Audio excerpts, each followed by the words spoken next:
भोपाल के राजा भोज एयरपोर्ट पर यात्रियों को बड़ी सुविधा मिली है, जहां केंद्रीय नागरिक उड्डयन मंत्री किंजरापू राम मोहन नायडू ने वर्चुअल माध्यम से नए डोमेस्टिक अराइवल होल्ड डीजी यात्रा सुविधा और आधुनिक फायर स्टेशन का लोकार्पण किया।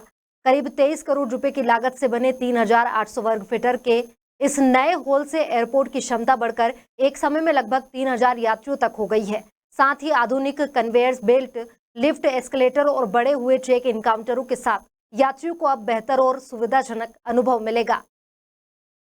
आज हमारे माननीय केंद्रीय मंत्री केंद्रीय उड्डयन मंत्री नए अराइवल वो कई सारी परियोजनाओं का राजकोट से वर्चुअली उद्घाटन कर रहे हैं। उसमें से भोपाल एयरपोर्ट में 3 सुविधाएं हैं। एक जो नया अराइवल आप देख रहे हैं और इसके वाला एक फायर स्टेशन आपको इसमें से दिखाई पड़ रहा है। साथ ही साथ जो है डीजी यात्रा जो ट्रायल वर्जन में चल रहा है तो उसका फार्मल लॉन्च है। अराइवल हाल में काफ़ी सहूलियत होगी कि धीरे धीरे करके पैसेंजर की संख्या भोपाल एयरपोर्ट में भी लगातार बढ़ती जा रही है। अभी होता क्या था कि सिटी साइड कंजेशन हो जाता था, क्योंकि सिटी साइड में कई बार हमारा क्योंकि एलिवेटेड लेवल पे दोनों लेवल एक ही थे, अराइवल और डिपार्चर थे, तो अगर 2-3 फ्लाइट एक साथ हो जाती थी तो डिपार्चर और अराइवल का मिक्स होने के कारण पैसेंजर्स को काफ़ी असुविधा होती थी।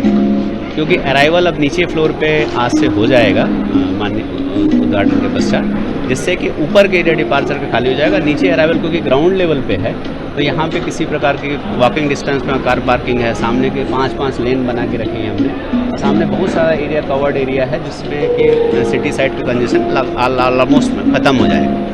और बाकी जो इस अराइवल में पूरी सुविधाएं हैं जो आज के टाइम में रहती हैं। हमारे पास 2 बेल्ट है यहाँ पे, 3 बेल्ट के ऊपर 3 फ्लाइट एक साथ हम हैंडलिंग कर सकते हैं इसमें। और साथ ही साथ जो इसके ऊपर में जो डोमेस्टिक अराइवल हमारा खाली होगा उसको किनारे में एक बेल्ट के साथ में अंतर्राष्ट्रीय अराइवल शिफ्ट करेंगे और नॉन शेड्यूल्ड फ्लाइट्स के लिए, और बाकी एरिया को हम डिपार्चर में कन्वर्ट करेंगे उस एरिया को। और डिपार्चर में करने के बाद हमारी जो हैंडलिंग कैपेसिटी है, अगर हम जब कार्य पूरा कर लेंगे ऊपर वाला, तो उसमें हैंडलिंग कैपेसिटी 1182 हमारी हुई PHP है, वो बढ़ के 2600 PHP हो जाएगी।